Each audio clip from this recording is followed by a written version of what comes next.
guys. Why are we here today? My name is Joanna Tricky-Paddy, and I am also the quiz master. Mistress. Mistress. I'm back in school. I never left. Yes, and this is Daniel Twomey, Serve Volunteer 2016 to one of my favorite countries, Mozambique. And we're here because it's World Day of Social Justice, and all week we've been discussing social justice. What does that mean? What are rights? What are responsibilities? And how does all this conversation fit in to COVID life, pre-COVID life, post-COVID life? There's lots going on all week, actually. And we're going to bring this week of awareness with a close by doing what we like to do best, is ask people more questions. I have a quiz here. Oh, and wow. The quiz has been kindly prepared by John McGeady, who is the Justice Officer with the OLA Sisters, Our Lady of Apostles. So, Daniel Twomey, 2016, you were in Mozambique, and I believe your country leader, one of them, was Lindsay Cleary. Am I right? That is very true. Yes, and she was brilliant. Yes. So, well, shout out to Paula Quigley from the Serve office who pointed out to me, and shout out to me because I remember it. And shout out to Lindsay for being a legend. Yes, that was my next shout out. Because Lindsay, I miss you and I love you, and I hope you're doing well, yourself and Mark.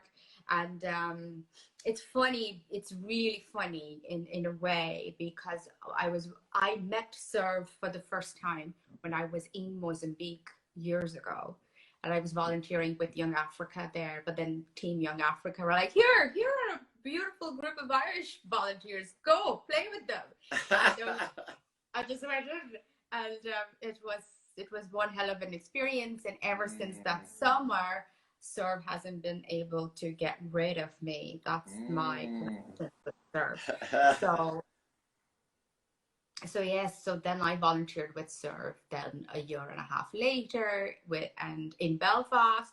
Lindsay also worked in Belfast for a while after I left, and then Lindsay was in Zimbabwe while I was in Zimbabwe with Serve. So it's like it's wonderful the way Lindsay's time with Serve has been, and it's just makes me very nostalgic, Daniel. Yeah, for sure. And I know how that feels, because I've been kind of indirectly involved with Serve since I came back from Mozambique in 2016, but nothing as extensive or as that summer was just amazing, and I just had the best memories from it, and I hadn't really given a lot of time to reflect on it in the immediate past. So today and yesterday I was just thinking about my volunteering experience, and it was wonderful. I just really enjoyed just thinking about it, and the memories that I have are some of the best memories that I have. So it was fantastic. Do you remember, or what is your biggest learning since the time you've come back when you think about your time there? Well, definitely the biggest learning for me as an individual, and in terms of my own development, I just remember coming back and just having a different perspective on life. And I know that's a cliche to say from a volunteering experience, but it just totally changed my perspective on things. Having the experience to go out, and I'm a teacher, and I was teaching in Cork, but that summer I was teaching in Mozambique, and it was just wonderful to see how similar children are, no matter where they are in the world, and their joy for sports and things like that. I was a PE teacher, and I was teaching these kids out in Mozambique Gaelic football. So it was wonderful. And I think that was my biggest learning, that how the similarities amongst everyone. And but I did come back a different person, and that was the start of my career break, which now looks like will be indefinite. I haven't returned to teaching since, but I loved it. Loved every single bit of it.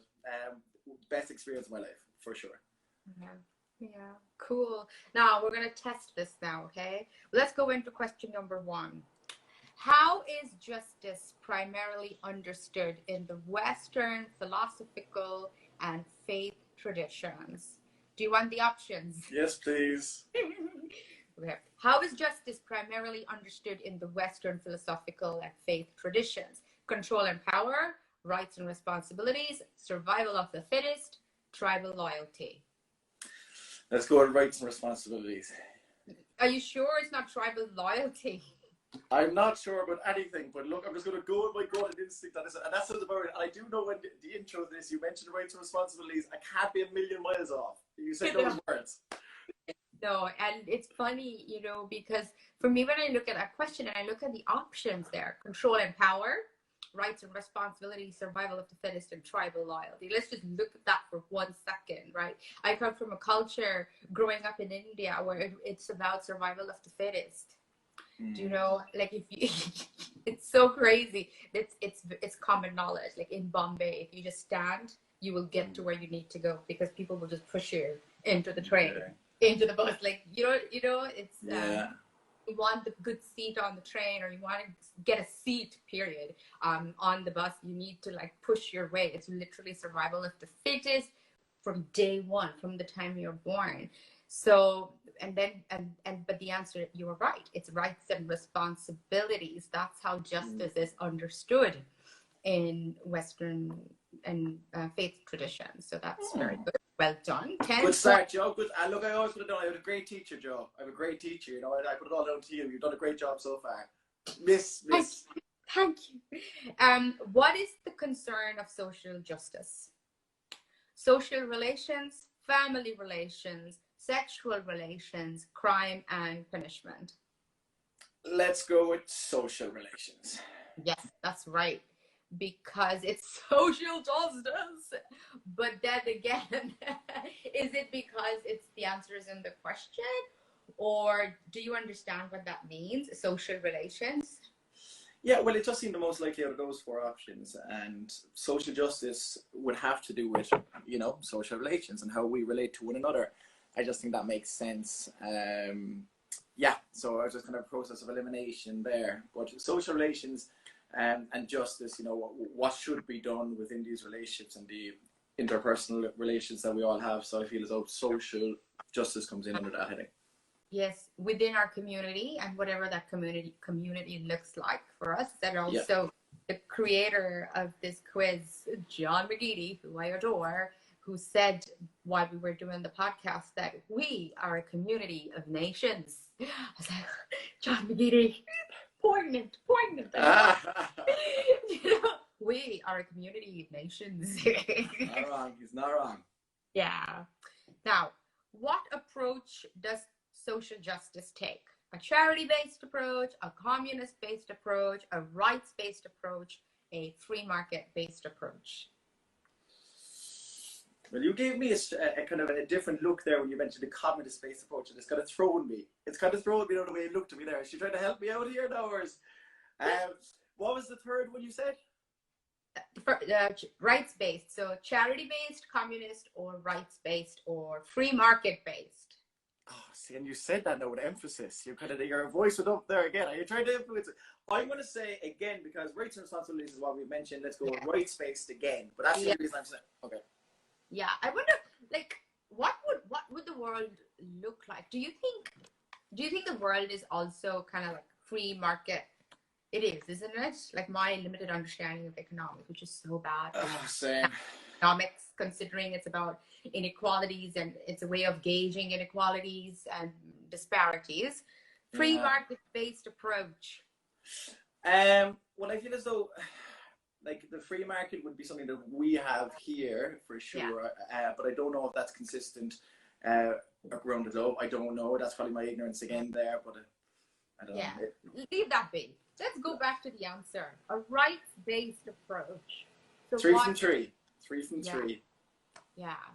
The rights-based approach is that we all have the right to XYZ. We have 30 rights. The Universal Declaration of Human Rights outlines 30 articles, and some of the articles have sub points. So there's, you know, there's a clear outline of what our rights are. And when you listen to the podcast, there's also the discussion about, do we all have access to our rights? You know, like in some places, people in Ireland, again, let's stick with Ireland. Does everybody in Ireland have equal access to all the rights that humans are meant to have? What do you think? I don't think so. I don't think so. Like there are some people. I feel as though as a country, I feel as though we all do have a means to access the rights, but some people have it more accessible and have it easier to access those rights. I do feel as though, I just think more. Some people are more accessible to their rights, or have their rights more accessible to them than others in this country. But I do, that's what I think. Yeah, and what do you think you can do about it? And you answered the question in the poll. Well, that was my immediate feeling in the poll. It was just like, we just have to be, like, it's servant solidarity, you know, solidarity. We have to stand with and for other people, and it's and to be less selfish and to be more kind of selfless, not to the detriment of yourself, but if you have a voice, stand up for those who may not. Maybe look out for those who are marginalized or minorities that mightn't have the same opportunity to express their voice. Just to make sure that there is that equality, and I feel as though, you know, that I do think that's what I think it comes from the people who have those, you know, ease access to rights, that we represent those who may not.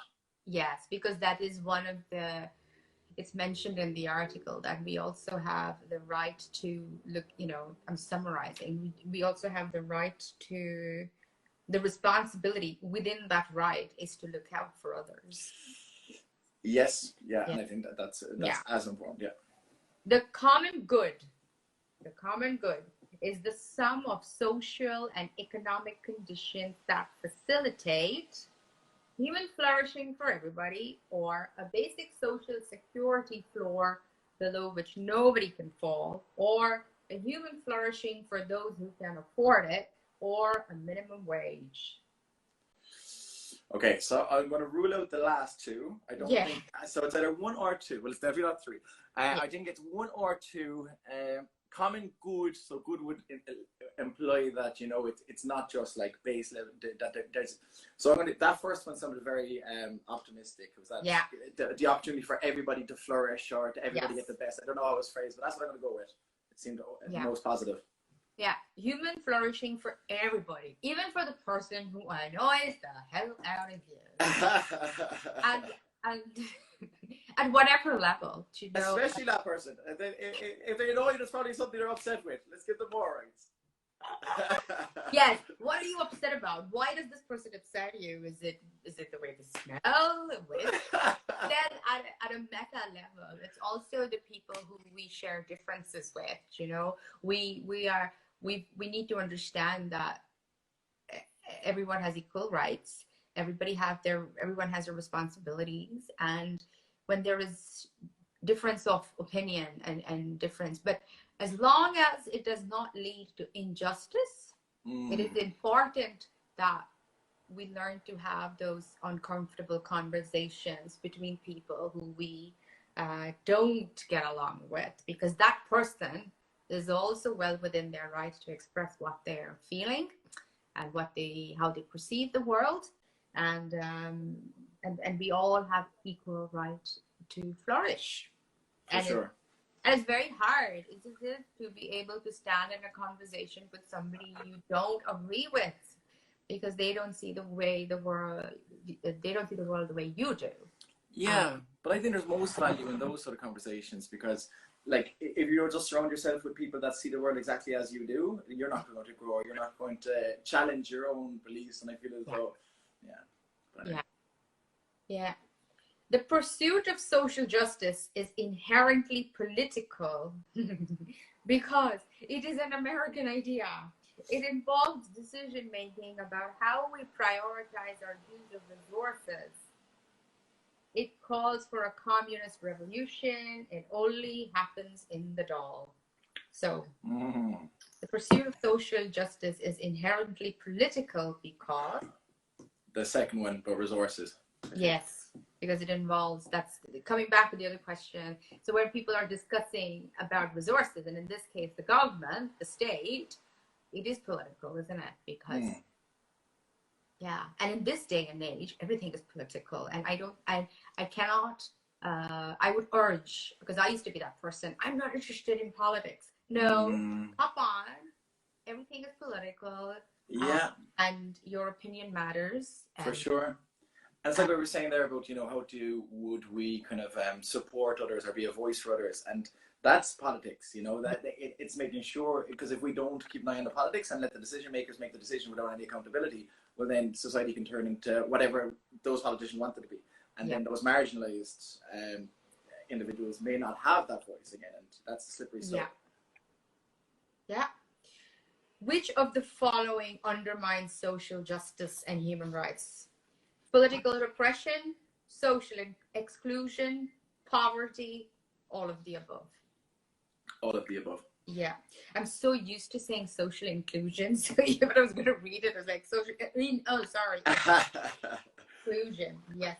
You're doing really well. You're getting everything right. It's like the answers were leaked or something. I don't know. Well, you say in school as long as I do. Like I haven't quite left. So right.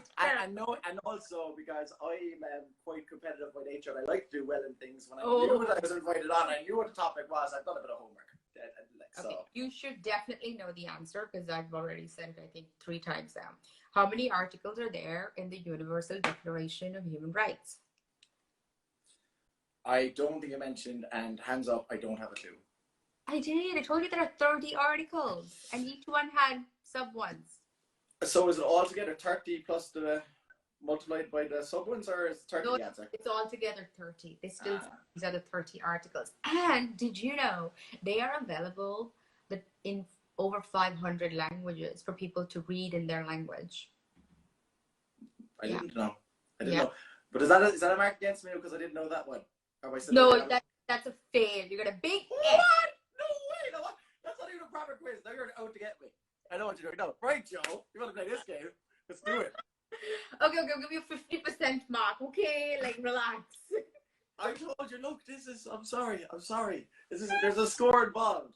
No, God, I don't know what the winning prizes, but anyway. Human rights are indivisible, interdependent, and context specific, or universal, interrelated, and subject to conditions, or independent, unrelated, indivisible, and universal. That one is like all words put together. It's crazy. And are the same words over and over? No, wait. You have another option. Or universal, indivisible, interdependent, and interrelated. Okay, so the first two I'm going to rule out because the last statement was something to do with context or something like that. Yeah. And the other two, right? So independent, unrelated, indivisible, and universal, or universal, indivisible, interdependent, and interrelated. Okay, so the only difference is whether the rights relate to one another, or they're like, interwoven. Yes. So each individual right, I'd imagine, will stand on its own. And as part of the Human Rights Charter, can you remove one, or are they all, codependent? If you take one, does it all fall down? Yeah. I will say that they are related. So the one that has related as opposed to. Yeah, they are. They're universal, they're indivisible, they're interdependent and interrelated, and also inalienable. That's another word Fiacra from the Serve Office uses a lot. Inalienable. Yeah. How many SDGs are there? You have to know this. I don't. Look, I'm not a numbers guy. I think this is going to be the second one I'll get wrong. Honestly, never was a numbers guy. I'll give you options. Maybe these options will help you. 10, 17, 21, 30. 21. 17. Numbers. Well, I did pass maths for the junior cert. Look, honestly, Joe, numbers not my thing. Okay, there are 17 SDGs. Do you know what's the other name for SDGs? Sustainable Development. That's the acronym. Sustainable Development Goals. The new. I'm just teasing you. The new name is Global Goals. Makes sense. Yeah. Makes sense. That was not it. That's not it. That's just me. You're being nice to me though, because I got to figure out. Is Global Goals after replacing SDGs, or no? Are they synonymous? Can you use both? They're synonymous. They're the new term. I suppose I wouldn't know exactly why we have this new term, but it's new terminology. Global The goals. Sustainable Development Goals are the global goals. Okay. Okay, which of the following are human rights listed in the Declaration, Universal Declaration? This is super easy. Right to cultural, artistic, and scientific life, right to an adequate standard of living, right to nationality, all of the above. All of the above. Yeah. Which of the following are sustainable development goals? Climate action, no poverty, decent work and economic growth, all of the above. All of the above. Yes, decent work and economic growth. It's a big one. They're all big, like climate action. The human rights listed in the UNDHR can be divided into categories. Choose all correct categories. It's multiple choice. Okay. Do you reckon consumer rights is in the declaration? Consumer rights. It doesn't sound like it fits, no. No, it's not. Common law rights. No again? It is? Right. No. Oh. It's not. Civil and political liberties. Yes. Yes. Economic, social, and cultural rights. Yes. Yeah, that's it. We've got three more. We're doing okay. We're doing okay, Joe. Really well. Yeah. Now, the Sustainable Development Goals are, God, these are long sentences. I don't know if I want to read this question. But anyway, we'll do it. The Sustainable Development Goals are a framework for sustainable social and economic development that makes human rights a reality. Or a framework for promoting global government by the UN. Or a framework for social development designed to promote Western culture and politics. Number one. Yeah, exactly. Which of the following is not a human right in the Universal Declaration? Right to rest and leisure, right to own property, freedom of movement, freedom from taxation and regulation. That one's not. Exactly. You know what? Like that. Yeah, that's not. Do you know what I love? I love that it's clearly stated that everyone has the right to leisure. Yeah, you know what? I put a lot of value on my leisure, so fantastic. If it is, if that's the case. But you know what? In a global context, where in some countries, well, even within our own country, where you look at people and you know that they work crazy hours because of the nature of their job, and it's unfair that they need to work that many hours. Yeah. Because they don't have a choice. For sure. That right there is the inequality. It's not fair that they live in a social system where they don't have the choice to choose. Oh, actually, I can afford to take a break and have a right to leisure. And we're not talking about fancy holidays with yachts. No. We're just saying. Just you don't have to work 16 hours a day. Yeah. Tough one.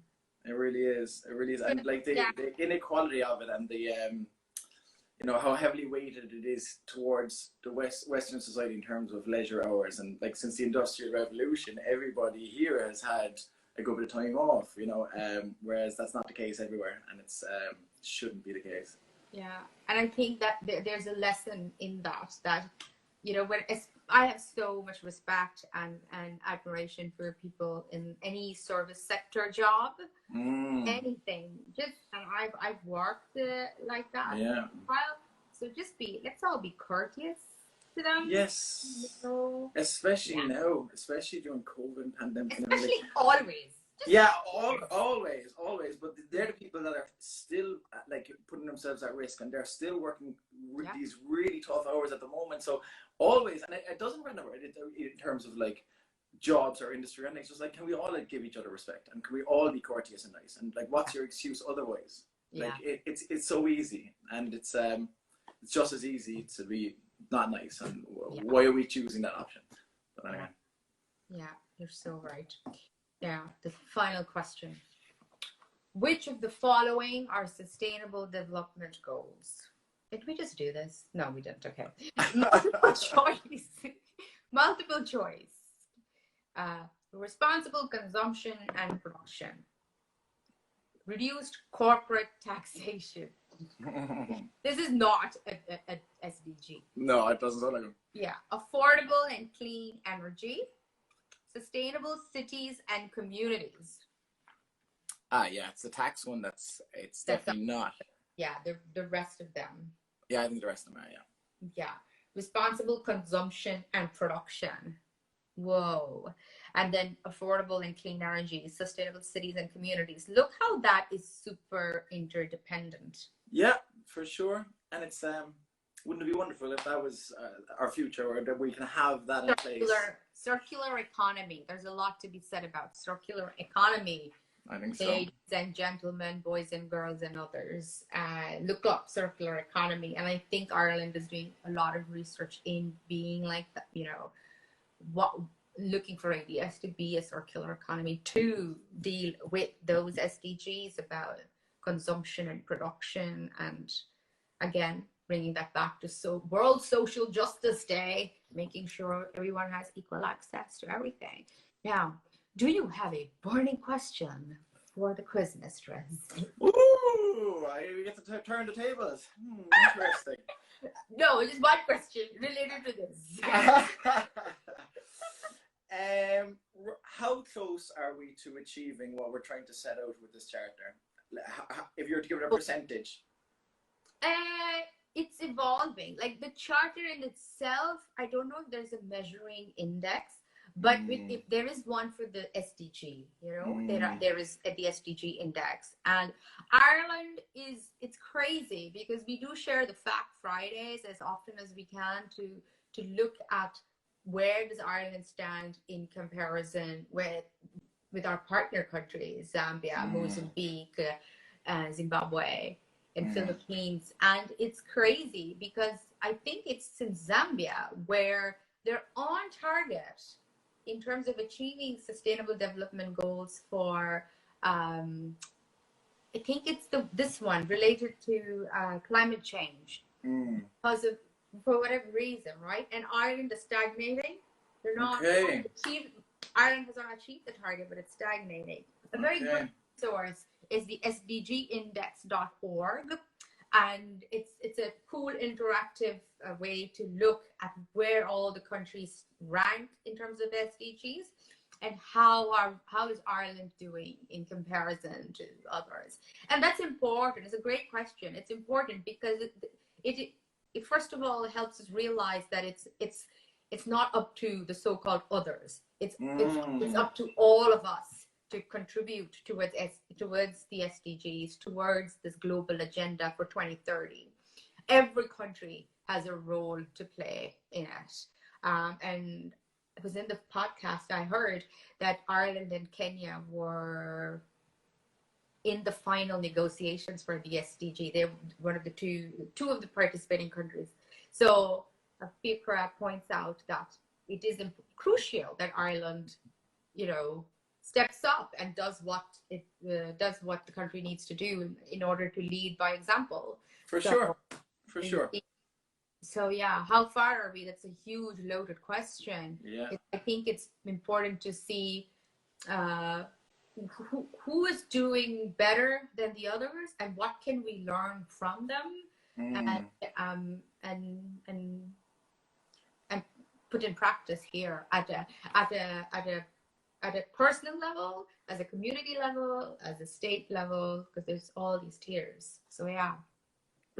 Brilliant, and that's going to be useful for everybody to realize, myself included, and that is it. And that's what we're saying about the responsibilities that we have, and whether you're talking about it at the macro political level or just as individuals, we can all make better choices, and we can all contribute to us meeting these targets and hitting these goals. Yes. So standing up for people, standing up in community when you see any kind of injustice, but stand up knowing that you're safe as well, because that's important. Read up to understand what your rights are, what your responsibilities are. It's not enough to know only your rights. It's important to know your responsibilities because we are a community of nations. Yes, we are. Yes, we are. So we cannot be these. We can't work in silos, as they say. No, and if we get the value, and if we get the benefit of having the rights, well, we need to step up and act upon our responsibilities too. I think that's important. Yeah. And recycle as much as you can, as often as you can, even when you're really tired. Empty out that container, wash it, put it in the right bin. Just do it. Even if you do it twice a week, it's good. It's still better than nothing. Yes, agreed. What else? What else can we do within our power? Write letters to TDs, tweet to them, hold them accountable, and don't be afraid to be unpopular, even amongst your social group or your housemates or whatever. Don't be going along with the status quo or going with the flow of your social community. Like, step up, stand up, and if you feel as though you want to say something that's important in terms of the global goals that we're aiming for, don't worry if you lose a few friends over it or people speak about you, because it's important. And the problem with society is that we can be influenced by others, and that kind of sheep or herd mentality can actually hurt us in the long run. So we need individuals to step up if they see things that are wrong within our society. Yes, and actually, this is a good time to put a shout out that that Service starting a program to talk about a course or a program, if you want to call it. It's called a Think Global, Act Local. We're going to announce it in a week or so, officially. And people can sign up, and you get to learn and discuss about the SDGs and human rights. And it's going to be fun in a fun, interactive way, where we're not just listening to one person. That's not going to happen. But it's going to be very engaging and talking about stuff that really, affect us, and what can we do in our power to uphold our our rights and fulfill our responsibilities. So think global, act local. Love it. Yeah. Love it. Because so we're all a community of nations. Yes, that's it. It's the tag. Thanks, John. Look, we've got a tagline. Yeah. Hashtag. Put it everywhere. Thank you so much for being such a sport and doing this quiz. Fabulous. Thank you, Joe, and thanks for having me on. And everybody in Serve, thanks so much for the experience you gave me in 2016. And I just delighted to be asked. Come on. Yes, lovely. Okay. Ciao. All right, guys. Bye-bye. See you, Joe. Bye-bye. Bye. See you again. Bye-bye. Bye.